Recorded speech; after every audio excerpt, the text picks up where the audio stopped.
بسم الله الحمد لله والصلاة والسلام على رسول الله وبعد.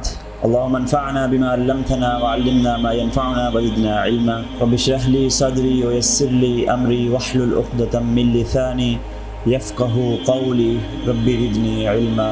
السلام علیکم ورحمۃ اللہ وبرکاتہ. معزز سامعین و سامعات، گزشتہ درس میں ہم نے سورۃ الفاتحہ کی تفسیر کے ضمن میں کچھ بنیادی چیزیں سمجھی تھی، تو آج ہم اسی ہی موضوع کو آگے بڑھاتے ہوئے قرآن کریم کی تفسیر کے متعلق کچھ اہم پہلو اور کچھ اہم بنیادی چیزیں سیکھیں گے. اللہ رب العزت قرآن کریم کو شروع کرنے سے پہلے ہم ارشاد فرماتے ہیں فَإِذَا قَرَأْتَ الْقُرْآنَ فَاسْتَعِذْ بِاللَّهِ مِنَ الشَّيْطَانِ الرَّجِيمِ.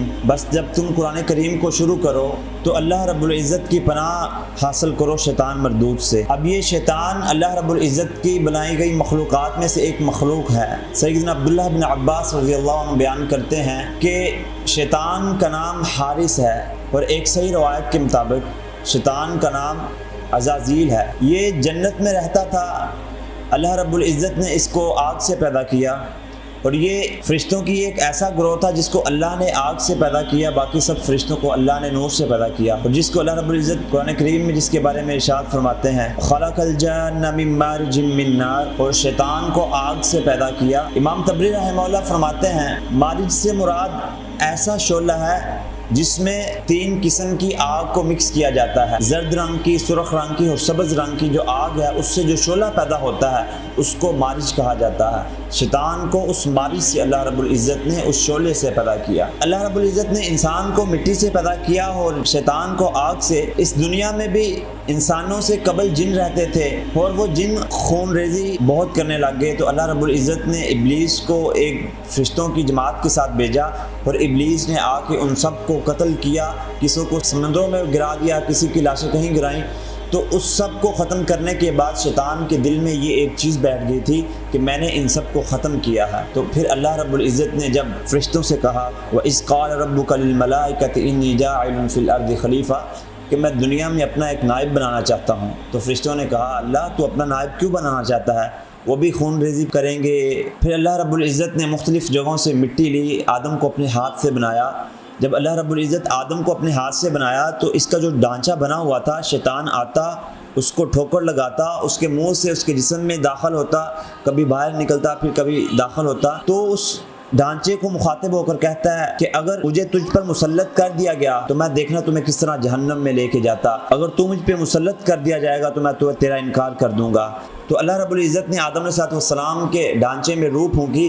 ابھی روح ناف تک ہی آئی تھی، پیٹ تک ہی آئی تھی، نچلے حصے میں ابھی روح نہیں ڈالی تھی. تو آدم علیہ السلام اٹھ کھڑے ہوئے، جس کو اللہ رب العزت نے فرمایا وَقَانَ الْإِنسَانُ عَجُولًا، کہ انسان بہت جلد باز ہے. آدم علیہ السلام میں روح پھونک دی گئی. اللہ رب العزت نے فرشتوں کو کہا کہ اس کو سجدہ کرو. فرشتوں نے اس کو سجدہ کر دیا، اور ابلیس نے سجدہ کرنے سے منع کر دیا. کہنے لگا مجھے آگ سے پیدا کیا گیا ہے اور یہ مٹی سے پیدا کیا گیا ہے، آگ کبھی بھی مٹی کے آگے جھک نہیں سکتی. اللہ رب العزت نے اس نافرمانی کی وجہ سے اسے ہمیشہ ہمیشہ کے لیے جنت سے نکال دیا، اسے مردود قرار دیا، اور اس پر لعنت بھیجی گئی قیامت تک کے لیے. اور صحیح بخاری میں عبداللہ بن مسعود رضی اللہ عنہ بیان کرتے ہیں کہ شرک کی ابتدا کرنے والا ابلیس ہی تھا.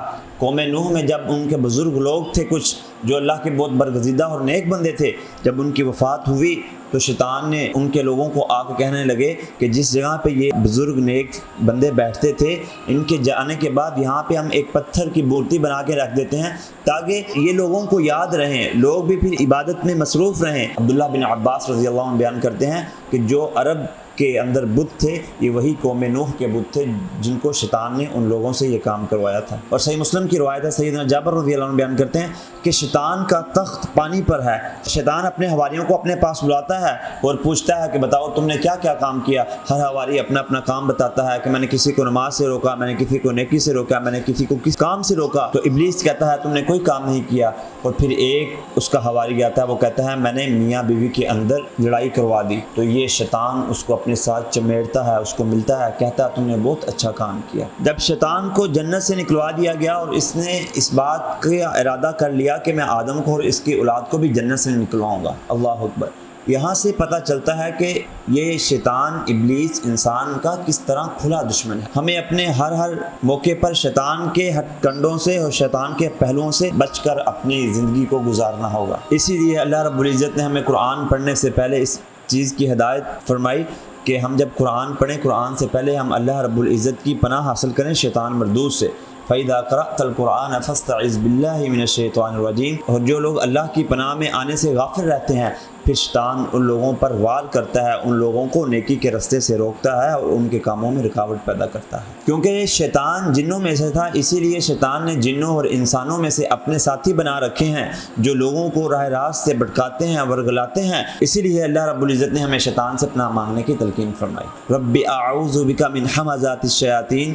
اے رب پروردگار ہمیں شیطان کی اکساہٹوں سے محفوظ فرما. اے رب میں شیطان کی اکساہٹوں سے تیری پناہ چاہتا ہوں. واعوذ بک رب ان یحضرون.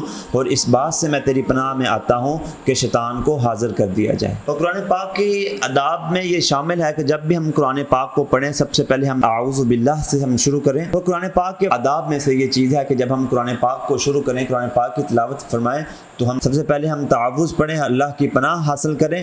اور جو لوگ اللہ کی پناہ حاصل نہیں کرتے شیطان کا وار ان لوگوں پر ثابت ہوتا ہے. اس کے بعد ہم بسم اللہ الرحمن الرحیم پڑھتے ہیں. بسم اللہ، اللہ کے پاک نام کے ساتھ. لفظ اللہ یہ اللہ رب العزت کا ذاتی نام ہے، اور اللہ رب العزت اس کائنات کے خالق اور مالک ہیں جو کہ اس کائنات کے نظام کو چلا رہے ہیں. اور اللہ رب العزت کے علاوہ کوئی الہ نہیں، اس کا کوئی ساجی نہیں، اس کا کوئی شریک نہیں. جیسا کہ اللہ رب العزت سورۃ طہ میں ارشاد فرماتے ہیں انما الہکم اللہ الذی لا الہ الا هو وسع کل شیء علما. بے شک تمہارا معبود برحق اللہ ہی ہے جس کے علاوہ کوئی معبود برحق نہیں.